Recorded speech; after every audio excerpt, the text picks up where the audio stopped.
Երևանի նոր թաղամասի 5 հարկանի շենքերով պարփակված բակում օդը թանձրացել էր ոչ թե ամառվա տոթից, այլ մարդկային զայրույթից։ Օդում կախված լարվածությունը կարելի էր դանակով կտրել։ Արթուրը 35 տարեկան մի պնդակազմ տղամարդ, որի փոքրիկ խանութը գտնվում էր հենց շենքի առաջին հարկում, կարմրած դեմքով կանգնել էր նոր տեղադրված մետաղյա ցանկապատի մոտ։ Նրա դիմաց, ձեռքերը կրծքին խաչած, կանգնած էր Գայանեն, 38 տարեկան մի կին, որի աչքերում վիրավորանքի և համառության խառնուրդ էր։ Նրանց շուրջը հավաքվել էին հարևանները, ոմանք լուռ հետևում էին, ոմանք էլ կրակի վրա յուղ լցնող շշուկներով բաժանվել էին երկու ճամբարի։ Այս ցանկապատը մի մետր մտել է իմ տարածք, գոռում էր Արթուրը, մատը թափ տալով դեպի Գայանեի պատշգամբի տակ գտնվող փոքրիկ կանաչ տարածքը։ 10 տարի է այստեղ խանութ եմ պահում, սա իմ հաճախորդների համար նախատեսված տեղն է։ Ո՞վ է քեզ իրավունք տվել իմ հաշվին քո բոստանը մեծացնել։ Գայանեն չէր զիջում։ Ինչ տարածքի մասին ես խոսում, Արթուր, սա ընդհանուր օգտագործման հող է։ Ես ուզում եմ, որ երեխաներս ծաղիկների մեջ խաղան, ոչ թե քո հաճախորդների մեքենաների փոշին կուլ տան։ Քո անարդարությունը սահման չունի։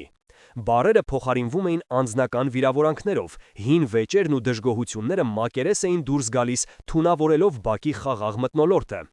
Երկրորդ հարկի իր պատշգամբից այս տեսարանին տխուր աչքերով հետևում էր Վարդանը, 60 տարեկան, սպիտակ մազերով և իմաստուն հայացքով մի մարդ։ Նա այս թաղամասի հնաբնակներից էր, բոլորի կողմից հարգված մի երեց, ում խոսքը միշտ կշիռ ուներ։ Նրա սիրտը կծկվում էր, տեսնելով, թե ինչպես են տարիների հարևանները, որոնք միասին տոն էին նշել, միմյանց երեխաների մեծանալուն ականատես եղել, այժմ թշնամիների պես իրար կոկորդ կրծում մի կտոր հողի համար։ Նա տեսնում էր, թե ինչպես է համայնքի միասնությունը քայքայվում, ինչպես է սիրո և փոխըմբռնման փոխարեն տիրում կասկածն ու թշնամանքը։ Վարդանը խորը շունչ քաշեց, աչքերը փակեց և մտքում աղոթք շշնջաց. «Երանի խաղաղարարներին, որովհետև նրանք Աստծու որդիներ կկոչվեն»։ Այս խոսքերը դատարկ հնչյուններ չէին նրա համար։ Դրանք կենդանի պատգամ էին, գործողության կոչ։ Նա հասկանում էր, որ իր դերը պարզապես դիտորդ լինելը չէ։ Սիրելի եղբայրներ և քույրերի Քրիստոս, եթե ուզում եք ուսումնասիրել Քրիստոսի կենարար խորհուրդները և տեսնել, թե ինչպես է Աստծո իմաստությունը կարող փոխել մեր կյանքը, բաժանորդագրվեք մեր YouTube-յան ալիքին և սեղմեք զանգակի կոճակը, որպեսզի բաց չթողնեք մեր հաջորդ պատմությունները։ Արդյոք ձեր կյանքում եղել են իրավիճակներ, երբ հարևանական վեճը խաթարել է ձեր խաղաղությունը։ Ինչպես եք փորձել լուծել այն, առաջնորդվելով Հիսուսի ուսմունքով։ Այս իրավիճակը ցույց է տալիս, թե որքան հաճախ մեր մարդկային իմաստությունը, հիմնված սեփական իրավացիության և սկզբունքների վրա, մեզ տանում է դեպի փակուղի, դեպի թշնամանք ու մենակություն։ Միայն Քրիստոսի աստվածային իմաստությունն է, որ կարող է կոտրել հպարտության պատերը և բուժել վիրավորված սրտերը։ Վարդանը գիտակցում էր, որ պետք է դառնար այն խաղաղարարը, ում մասին խոսում էր Քրիստոսը, բայց ինչպես։ Ինչպես հանգցնել այս կրակը, որ նայրում էր իրենց փոքրիկ համայնքի սիրտը։ Նա հասկանում էր, որ պարզապես դատապարտելը կամ վեճը դադարեցնելու կոչ անելը չի աշխատի։ Իսկական խաղաղարարությունը պահանջում է ավելին՝ ակտիվ մասնակցություն, իմաստություն և զոհաբերություններ անելու պատրաստակամություն։ Նա գիտեր, որ պատասխանը պետք է փնտրեր ոչ թե մարդկային տրամաբանության, այլ ավետարանի էջերում, իր Տիրոջ խոսքերի խորքում։ Հաջորդ առավոտ Վարդանը գանապար ընկավ դեպի թաղամասի Սուրբ Աստվածածին եկեղեցի։ Քարե խաչքարերով զարդարված բակը և հնամենի տուֆից կառուցված եկեղեցու գմբեթը միշտ խաղաղություն էին բերում նրա հոգուն։ Նա ներս մտավ, ծնկի իջավ Քրիստոսի ամենակալ սրբապատկերի առջև, մոմ վառեց և խորը աղոթքի մեջ ընկղմվեց։ Նա խնդրում էր Աստծուց իմաստություն և համբերություն այս բարդ խնդիրը լուծելու համար։ Պատարագից հետո նա մոտեցավ Տեր Հովհաննեսին, 45 տարեկան մի քահանայի, ում հետ երկար տարիների բարեկամություն ուներ։ «Տեր հայր, հոգիս անհանգիստ է», սկսեց Վարդանը, պատմելով Արթուրի և Գայանեի միջև ծագած վեճի մասին։ «Տեսնում եմ, թե ինչպես է չարը սերմեր ցանում մեր համայնքում և չգիտեմ ինչպես պայքարել դրա դեմ։ Մտքումս անընդհատ պտտվում են Տիրոջ խոսքերը. «Երանի խաղաղարարներին»։ Տեր Հովհաննեսը ուշադիր լսեց, ապա ձեռքը դրեց Վարդանի ուսին։ «Վարդան, եղբայր իմ, դու շատ կարևոր հարց ես բարձրացնում։ Հայ առաքելական եկեղեցում մենք միշտ շեշտել ենք, որ լեռան քարոզը, երանիները, քրիստոնյայի կյանքի սահմանադրությունն է։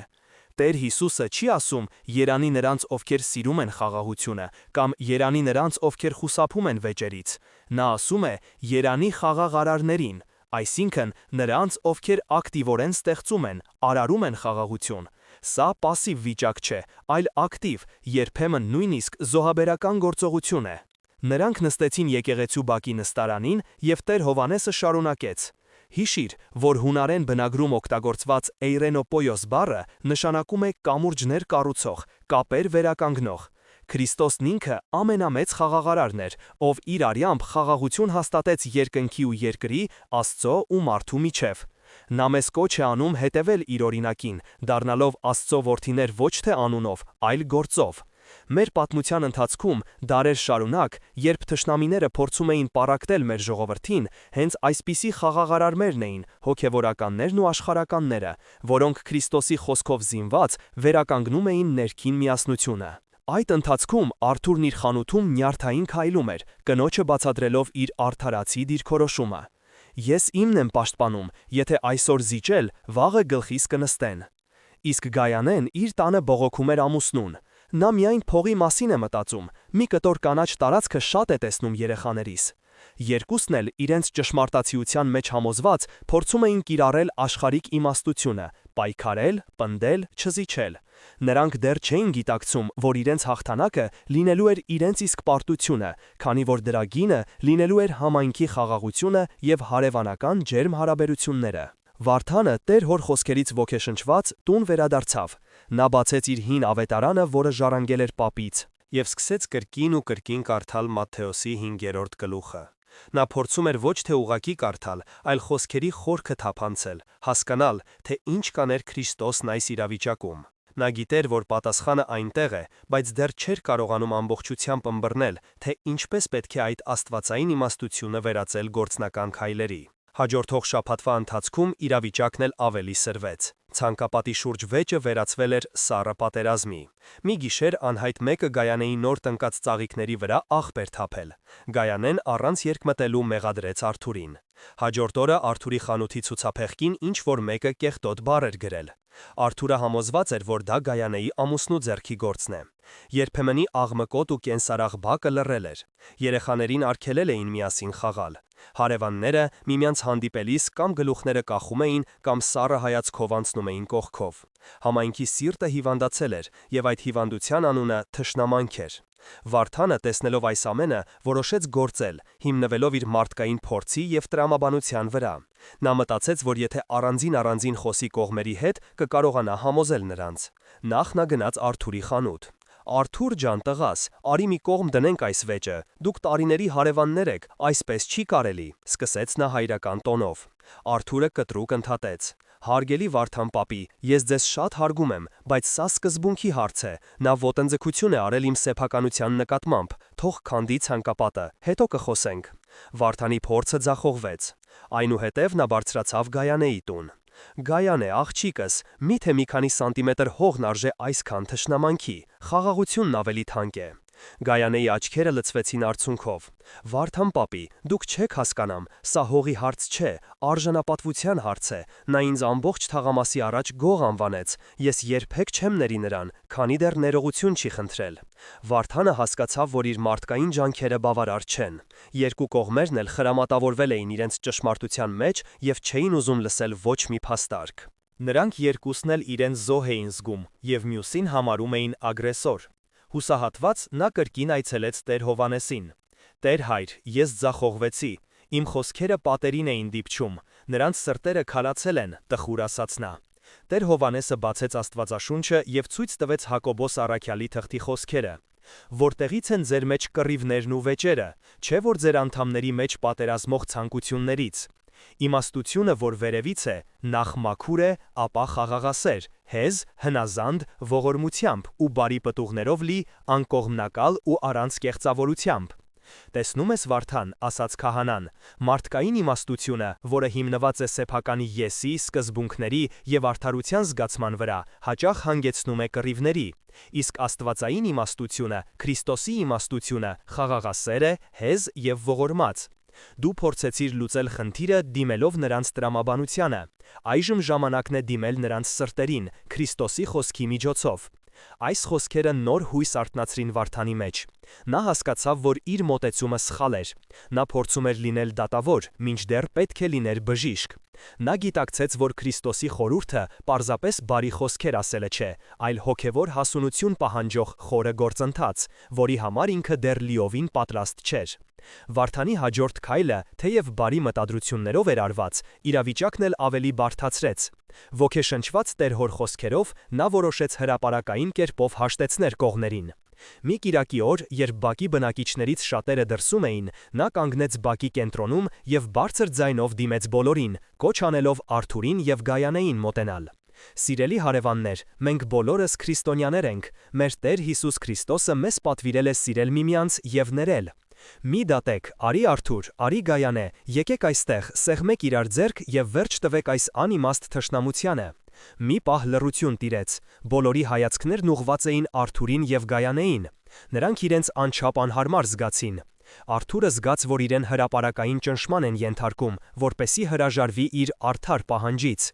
Գայանեն զգաց, որ իր վիրավորանքը և ցավը անտեսվում են հանուն ինչ-որ վերացական խաղաղության։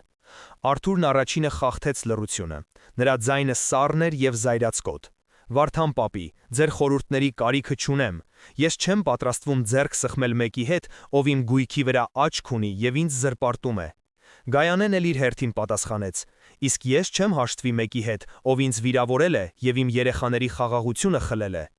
Ասացին ու երկուսն էլ շրջվեցին ու գնացին իրենց տները, իրենց հետևից թողնելով շփոթված հարևաններին և ամոթահար Վարդանին։ Այս միջադեպը կրակը մարելու փոխարեն ավելի բորբոքեց։ Այժմ Արթուրն ու Գայանեն ոչ միայն միմյանց վրա էին զայրացած, այլև Վարդանի վրա, իրենց անհարմար դրության մեջ դնելու համար։ Վարդանը ջախջախված էր։ Նա փորձել էր խաղաղություն արարել, բայց փոխարենը պատերազմ էր արարել։ Նա մտավ իր տուն, նստեց բազկաթոռին և գլուխը կախեց։ Տեր Աստված, ես ամեն ինչ փչացրի, շշնջաց նա։ Նա թյուրիմացաբար էր հասկացել Քրիստոսի խորհուրդը։ Նա կարծում էր, որ խաղաղարար լինելը նշանակում է պարզապես կողմերին հաշտության կոչ անել, ստիպել նրանց ներել։ Նա չէր հասկացել, որ իսկական խաղաղարարությունը արտաքին գործողություն չէ, այլ ներքին վիճակից բխող գործընթաց։ Այն սկսվում է ոչ թե մեղադրանքից կամ պահանջից, այլ կարեկցանքից և խոնարհությունից։ Նրա ներսում պայքար էր ընթանում։ Մի կողմից իր մարդկային հպարտությունն էր, որը վիրավորվել էր հրապարակային մերժումից։ Մյուս կողմից Քրիստոսի իմաստությունն էր, որը շշնջում էր, որ ճանապարհը սխալ է ընտրված։ Նա հասկացավ, որ չի կարելի մարդկանց ստիպել խաղաղ լինել։ Խաղաղությունը պետք է ծնվի նրանց սրտերում, իսկ դրա համար պետք է նախ բուժել այն վերքերը, որոնք առաջացրել են թշնամանքը։ Հաջորդող օրերը Վարդանն անցկացրեց խորը խորհրդատություններից և աղոթքի մեջ։ Նա խուսափում էր բակ իջնելուց, ամաչելով իր անհաջողությունից։ Նա զգում էր, որ հասել է իր հոգևոր ճանապարհի փակուղուն։ Մի երեկո, երբ նստած էր իր պատշգամբում և նայում էր դատարկ լուռ բակին, նրա հիշողության մեջ արթնացավ մի պատմություն, որը պատմել էր իր պապը։ Պատմություն Գեղարդի վանքի մասին էր, թե ինչպես են վանականները դարեր շարունակ համբերությամբ քար առ քար փորել ժայռը, ստեղծելով հավատի և աղոթքի մի աննկարագրելի տաճար։ Նրանք չեն փորձել պայթեցնել կամ կոտրել ժայռը, նրանք համբերությամբ, սիրով և աղոթքով աշխատել են, ժայռի սիրտը վերածելով սրբավայրի։ Այս միտքը կայծակի պես խոցեց Վարդանի գիտակցությունը։ Սա շրջադարձային պահն էր։ Նա հասկացավ իր սխալը։ Արթուրի և Գայանեի սրտերը նման էին այդ ժայռին, կարծրացած վիրավորանքից և հպարտությունից։ Իսկ ինքը փորձում էր դինամիտով պայթեցնել այդ ժայռը, պահանջելով անհապաղ հաշտություն։ Նա վերջապես հասկացավ Հիսուսի խորհրդի իրական խորը իմաստը։ Խաղաղարարը ոչ թե նա է, ով պահանջում է խաղաղություն, այլ նա, ով համբերությամբ քար առ քար հանում է թշնամանքի պատնեշները մարդկանց սրտերից։ Նա, ով դատավորի դիրքից իջնում է ծառայի դիրքին։ Նա, ով պատրաստ է ինքը կլանել վիրավորանքի մի մասը, ծավի մի մասը, որպեսզի կողմերի համար ճանապարհ բացի դեպի միմյանց։ Նա հիշեց Քրիստոսի խոսքերը. «Ով ուզում է ձեր մեջ մեծ լինել, թող ձեզ համար սպասավոր լինի»։ Իսկական խաղաղարարությունը ոչ թե ուժի, այլ խոնարհության դրսևորում է։ Այդ գիշեր Վարդանը երկար աղոթեց։ Նա այլևս չէր խնդրում Աստծուց, որ Արթուրն ու Գայանեն փոխվեն, նա խնդրում էր, որ Աստված փոխի իրեն։ որ իրեն տակ կարեկցանքի սիրտ, լսելու ունակություն և ծառայելու պատրաստակամություն։ Նա բացեց ավետարանը և կարդաց Փիլիպեցիներին ուղղված Պողոս առաքյալի խոսքերը. «Թող ձեզնից յուրաքանչյուրը ոչ թե իրենը փնտրի, այլ ուրիշինը ևս։ Ձեր մեջ թող լինի այն նույն խոնարհ միտքը, որ Քրիստոս Հիսուսի մեջ էր»։ Այս հոգևոր ըմբռնումը ամբողջությամբ փոխեց իրավիճակի նրա ընկալումը։ Խնդիրը ցանկապատը չէր, խնդիրը մարդկանց սրտերում առաջացած վերքերն էին, և այդ վերքերը բուժելու համար պետք էր ոչ թե դատաստան, այլ սեր և ողորմություն։ Վարդանը զգաց, թե ինչպես է իր հոգուց մի ծանր բեր ընկնում։ Նա այլևս չէր զգում իրեն անհաջողագատ դատավոր, այլ զգում էր իրեն կոչված բժիշկ։ Նա հասկացել էր, որ իր առաքելությունը ոչ թե հաղթողին ու պարտվողին որոշելն է, այլ երկու տառապող հոգիների օգնելը գտնելու դեպի միմյանց տանող ճանապարհը Քրիստոսի իմաստության լույսի ներքո։ Հաջորդ օրվանից Վարդանը փոխեց իր մարտավարությունը։ Նա այլևս չէր խոսում վեճի, ցանկապատի կամ հաշտության մասին։ Նրա նոր զենքերը դարձան լուռ ծառայությունն ու անկեղծ ուշադրությունը։ Մի առավոտ նա տեսավ, որ Արթուրը փորձում է իր խանութի ծանր ցուցանակը միայնակ տեղադրել։ Առանց որևէ խոսք ասելու, Վարդանն իջավ բակ, մոտեցավ և օգնեց նրան։ Արթուրը զարմացած նայեց, բայց շնորհակալություն հայտնեց։ «Շնորհակալ եմ, Վարդան պապի», մի փոքր շփոթված ասաց նա։ «Աստված օգնական տղաս», ժպտալով պատասխանեց Վարդանն ու գնաց։ Մի քանի օր անց նա տեսավ, թե ինչպես է Գայանեի փոքրիկ տղան ընկնում և ծունկը վիրավորում։ Գայանեն, գնումներով ծանրաբեռնված, խուճապի էր մատնվել։ Վարդանն անմիջապես մոտեցավ, երեխային գիրկն առավ, հանգստացրեց նրան և օգնեց Գայանեին տուն հասցնել ծանր պայուսակները։ «Շատ շնորհակալ եմ, Վարդան պապի, չգիտեմ ինչպես շնորհակալություն հայտնեմ», ասաց Գայանեն արցունքներն աչքերին։ «Առողջություն թոռնիկիս», պատասխանեց Վարդանը և հեռացավ։ Համայնքը նկատում էր այս փոփոխությունները։ Սկզբում շատերը չէին հասկանում Վարդանի պահվածքը։ «Երևի հասկացավ, որ իրենից բան չի ստացվի, որոշել է չխառնվել», շշնջում էին ոմանք։ Նրանք, ովքեր սպասում էին դրամատիկ հանգուցալուծման, հիասթափված էին։ Սակայն կային նաև մարդիկ, ովքեր տեսնում էին Վարդանի գործողությունների խորը քրիստոնեական իմաստությունը։ Նրա կինը, տիկին Անահիտը, մի երեկո ասաց նրան. «Վարդան ջան, դու հիմա ավելի շատ բան ես անում, քան երբ բարձր խոսքերով հաշտության կոչ էիր անում։ Դու նրանց ցույց ես տալիս Քրիստոսի սերը գործով»։ Տեր Հովհաննեսը, լսելով այս մասին, նույնպես քաջալերեց նրան. «Դու ճիշտ ճանապարհի վրա ես, եղբայր։ Դու հողն ես փափկեցնում, որպեսի հետո խաղաղության սերմը կարողանա ծլել։ Հիշիր տիրաջ առակը սերմնացանի մասին. քարքարոտ հողի վրա սերմը չի աճում»։ Վարդանի օրինակը սկսեց վարակիչ լինել։ Մի քանի հարևաններ, ովքեր նախկինում խուսափում էին միմյանցից, սկսեցին նորից բարևել իրար։ Թշնամանքի սառույցը սկսել էր կամաց-կամաց հալվել։ Դեռևս կային կասկածամիտներ, որոնք կարծում էին, թե այս ամենը ժամանակավոր է, և վեճը շուտով նոր ուժով կբորբոքվի։ Սակայն Վարդանի համբերատար և խոնարհ ծառայությունը ստեղծում էր մի նոր մթնոլորտ, որտեղ ատելությունն այլևս իրեն այնքան հարմարավետ չէր զգում։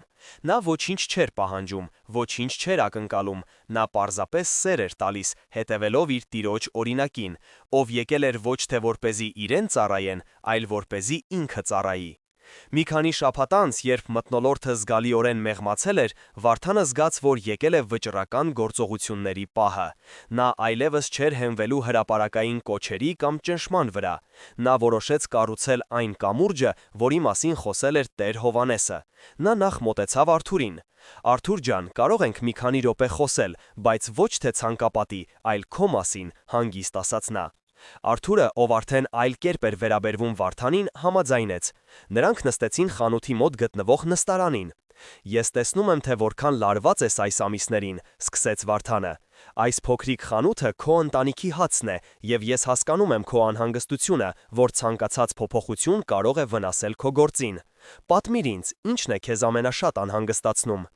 Վարդանը չմեղադրեց, չքննադատեց, նա պարզապես լսեց։ Արթուրը, զգալով անկեղծ հետաքրքրությունը, սկսեց խոսել։ Նա խոսեց ոչ թե հողի սանտիմետրերի, այլ իր վախերի, իր ֆինանսական դժվարությունների, անարդարության զգացման մասին։ Վարդանը համբերատար լսում էր, գլխով անելով։ Հաջորդ օրը նա նույն կերպ մոտեցավ Գայանեին, երբ նա երեխաների հետ բակում էր։ «Գայանե ջան, ուզում եմ ներողություն խնդրել, որ այն օրը քեզ անհարմար դրության մեջ դրեցի, ես չէի հասկանում քո ցավը»։ Գայանեն ապշեց այս խոսքերից։ Ես տեսնում եմ, թե ինչքան ես անհանգստանում քո երեխաների անվտանգության և հանգստության համար։ Դու ուզում ես նրանց համար ստեղծել մի գեղեցիկ ու խաղաղ անկյուն, դա ցանկացած մոր երազանքն է։ Գայանեի աչքերը լցվեցին։ Առաջին անգամ ինչ-որ մեկը ոչ թե դատում էր իրեն, այլ փորձում էր հասկանալ։ Նա ևս սկսեց խոսել իր վիրավորանքի, իր մենակության զգացման, իր մտահոգությունների մասին։ Երբ Վարդանը զգաց, որ երկու կողմերի սրտերն էլ փափկել են, նա առաջարկեց. «Գիտեք, Տեր Հովհաննեսն առաջարկում է, որ երեքով դու, Արթուրը և ես մի բաժակ սուրճ խմենք իր հետ եկեղեցու գրասենյակում, ոչ թե դատաստանի համար, այլ պարզապես զրուցելու, որպես նույն համայնքի անդամներ»։ Երկար տատանումներից հետո երկուսն էլ համաձայնեցին։ Հանդիպումը տեղի ունեցավ Սուրբ Աստվածածին եկեղեցու գրասենյակում։ Սենյակը հանգիստ էր ու լուսավոր։ Պատերին կախված էին Էջմիածնի Մայր տաճարի և Խոր Վիրապի նկարները, իսկ գրապահարանում շարված էին հայ եկեղեցու հայրերի, Գրիգոր Տաթևացու, Ներսես շնորհալու աշխատությունները, օդում խունքի թույլ բույր էր զգացվում։ Տեր Հովհաննեսը նրանց նստեցրեց կլոր սեղանի շուրջ, խուսափելով այնպիսի դասավորությունից, որը կողմերին կդարձներ հակառակորդներ։ Սկզբում լռություն էր։ Արթուրն ու Գայանեն նայում էին իրենց առջև դրված սուրճի բաժակներին, խուսափելով միմյանց հայացքներից։ Տեր Հովհաննեսը սկսեց ոչ թե հարցաքննությամբ, այլ աղոթքով. «Տեր մեր Հիսուս Քրիստոս, դու որ ասացիր, ուր երկու կամ երեք հոգի հավաքված լինեն իմ անունով, ես այնտեղ, նրանց մեջ եմ, այսօր ներկա եղիր մեր մեջ։ Լուսավորիր մեր մտքերը և փափկեցրու մեր սրտերը, որպեսզի կարողանանք տեսնել ոչ թե միմյանց սխալները, այլ միմյանց մեջ քո պատկերը։ Ամեն»։ Այնուհետև նա դիմեց նրանց մեղմ ձայնով. «Սիրելիներ, մենք այստեղ չենք հավաքվել դատավորներ գտնելու կամ մեղավորներ նշանակելու, այդ գործը Աստծունն է։ Մենք այստեղ ենք փորձելու հասկանալ միմյանց ցավը։ Արթուր, եղբայր իմ, խնդրում եմ, պատմիր ոչ թե այն մասին, թե ով ինչ արեց, այլ այն մասին, թե դու ինչ զգացիր»։ Արթուրը մի պահ տատանվեց, հետո խորը շունչ քաշեց ու սկսեց խոսել։ Նրա ձայնը սկզբում դողում էր. «Տեր հայր, ես ինձ անարգված զգացի։ Այս խանութը ես քրտինքով եմ ստեղծել, ամեն լումա հաշված է։ Երբ տեսա այդ ցանկապատը, ինձ թվաց, թե իմ աշխատանքը, իմ տեղը չեն հարգում, ինձ թվաց, թե ասում են դու այստեղ ավելորդ ես։ Հետո այդ գրությունը ցուցափելքիս վրա, դա ինձ համար հարված էր ոչ թե գրպանիս, այլ արժանապատվությանս»։ Նա խոսում էր, իսկ Գայանեն լսում էր։ Առաջին անգամ նա լսում էր ոչ թե գոռգոռացող հարևանին, այլ վիրավորված տղամարդուն։ Հետո Տեր Հովհաննեսը դիմեց Գայանեին. «Գայանե, քույր իմ, իսկ դու ինչ զգացիր»։ Գայանեի աչքերից արցունքներ գլորվեցին։ Ես ինձ անպաշտպան զգացի։ Ես ընդամենը ուզում էի մի փոքրիկ անվտանգ տեղ իմ երեխաների համար, որտեղ նրանք կարող են խաղալ առանց մեքենաներից վախենալու։ Երբ Արթուրը սկսեց գոռալ ինձ վրա բոլորի ներկայությամբ, ես ինձ նվաստացած զգացի։ Ինձ թվաց, թե իմ մայրական հոգատարությունը ոչ ոք չի հասկանում, որ ինձ համարում են հողագարունձ մի կին։ Իսկ երբ իմ ծառիկների վրա աղբ թափեցին, իմ սիրտը կտոր եղավ։ Սենյակում լռություն տիրեց։ Այժմ նրանք լսել էին ոչ թե մեղադրանքներ, այլ միմյանց ցավի խոստովանությունը։ Վարդանը, ով մինչ այդ լուռ նստած էր, խոսեց. «Ես եմ մեղավոր երկուսիդ առաջ։ Ես փորձեցի ձեզ հաշտեցնել ուժով, չհասկանալով ձեր վերքերի խորությունը, խնդրում եմ, ներեք ինձ»։ Վարդանի խոնարհությունը վերջնականապես կոտրեց սառույցը։ Արթուրը նայեց Գայանեին, և նրա հայացքում այլևս զայրույթ չկար, այլ զղջում։ «Գայանե, ներիր ինձ, իմ կոշտ խոսքերի համար, ես չպետք է քեզ վրա բղավեի»։ Գայանեն սրբեց արցունքները։ «Ես էլ եմ մեղավոր, Արթուր, ես պետք է քեզ հետ խորհրդակցեի ցանկապատը դնելուց առաջ, ներիր ինձ»։ Տեր Հովհաննեսը ժպտաց. «Տեսնում եք, թե ինչպես է ներողությունը բուժում։ Այժմ, երբ սրտերը խաղաղվել են, եկեք մտածենք ցանկապատի մասին։ Ինչպես կարող ենք այնպես անել, որ և Արթուրի հաճախորդները տեղ ունենան, և Գայանեի երեխաները անվտանգ խաղալու վայր»։ Եվ հանկարծ այն խնդիրը, որը թվում էր անլուծելի, գտավ իր պարզ լուծումը։ Արթուրն առաջարկյաց ցանկապատը մի փոքր հետ տանել, բայց ոչ ամբողջությամբ քանդել, իսկ ինքը կօգնի Գայանեին ցանկապատի երկայնքով գեղեցիկ ծաղկանոց սարքել։ Գայանեն ուրախությամբ համաձայնեց։ Խաղաղությունը ոչ թե պարտադրվեց, այլ ծնվեց փոխադարձ հասկացողությունից և ներումից։ Հաջորդ շաբաթ օրը բակի բնակիչները ականատես եղան մի անհավանական տեսարանի։ Արթուրը և Գայանեի ամուսինը Տիգրանը միասին ծիծաղելով ու կատակելով տեղափոխում էին մետաղյա ցանկապատի սյուները։ Թշնամանքի տեսանելի խորհրդանիշը ցանկապատը վերածվում էր համագործակցության և հաշտության խորհրդանիշ։ Գայանեն նրանց համար սուրճ էր բերել, իսկ նրա երեխաները ուրախ վազվզում էին շուրջը։ Վարդանը մոտեցավ նրանց, ձեռքին մի քանի վարդի տնկի։ «Այս էլ իմ փոքրիկ նպաստը ձեր նոր ծաղկանոցին», ժպտալով ասաց նա։ Արթուրը սրտանց ծիծաղեց. «Վարդան պապի, դուք ոչ թե ծաղիկներ, այլ խաղաղություն եք տնկում մեր բակում»։ Այդ պահին բոլորը հասկացան, որ Քրիստոսի իմաստությունը հաղթել է։ Հաղթել է ոչ թե ուժով կամ ճնշմամբ, այլ խոնարհությամբ, ծառայությամբ և ներումով։ Հակամարտությունը լուծվեց ոչ թե այն պատճառով, որ ինչ-որ մեկը զիջեց, այլ որովհետև երկու կողմերն էլ հասկացան, որ հարևանական սերն ու համայնքի խաղաղությունը անհամեմատ ավելի թանկ են, քան մի քանի սանտիմետր հողը։ Բակի մթնոլորտը փոխվել էր։ Մարդիկ նորից սկսել էին ժպտալ միմյանց, երեխաները կրկին միասին էին խաղում։ Վարդանի համբերատար, քրիստոնեական սիրով լի գործողությունները բերել էին իրենց պտուղները։ Նա ոչ թե պարզապես լուծել էր մի վեճ, այլ բուժել էր համայնքի վերքը։ Համայնքը ոչ թե պարզապես վերադարձել էր իր նախկին վիճակին, այլ դարձել էր ավելի ամուր, ավելի միասնական, քանի որ նրանք միասին հաղթահարել էին փորձությունը, առաջնորդվելով Քրիստոսի իմաստությամբ։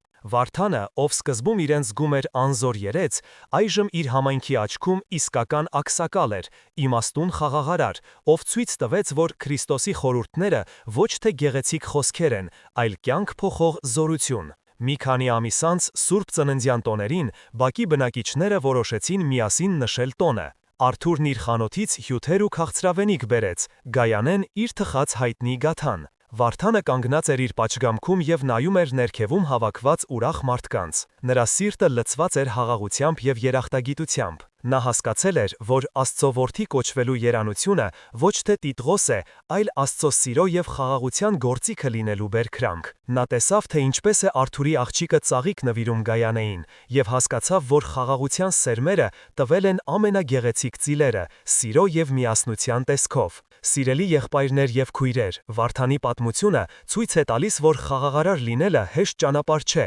բայց դա միակ ճանապարհն է, որը տանում է դեպի իսկական ուրախություն և համայնքային միասնություն։ Մի քանի ամիս անց Սուրբ Ծննդյան տոներին բակի բնակիչները որոշեցին միասին նշել տոնը։ Արթուրն իր խանութից հյութեր ու քաղցրավենիք բերեց, Գայանեն իր թխած հայտնի գաթան։ Վարդանը կանգնած էր իր պատշգամբում և նայում էր ներքևում հավաքված ուրախ մարդկանց։ Նրա սիրտը լցված էր խաղաղությամբ և երախտագիտությամբ։ Նա հասկացել էր, որ Աստծո որդի կոչվելու երանությունը ոչ թե տիտղոս է, այլ Աստծո սիրո և խաղաղության գործիքը լինելու բերքրանք։ Նա տեսավ, թե ինչպես է Արթուրի աղջիկը ծաղիկ նվիրում Գայանեին, և հասկացավ, որ խաղաղության սերմերը տվել են ամենագեղեցիկ ծիլերը՝ սիրո և միասնության տեսքով։ Սիրելի եղբայրներ և քույրեր, Վարդանի պատմությունը ցույց է տալիս, որ խաղաղարար լինելը հեշտ ճանապարհ չէ, բայց դա միակ ճանապարհն է, որը տանում է դեպի իսկական ուրախություն և համայնքային միասնություն։ Կիսվեք մեկնաբանություններում, թե ինչպես կկիրառեիք Հիսուսի այս խորհուրդը ձեր կյանքում,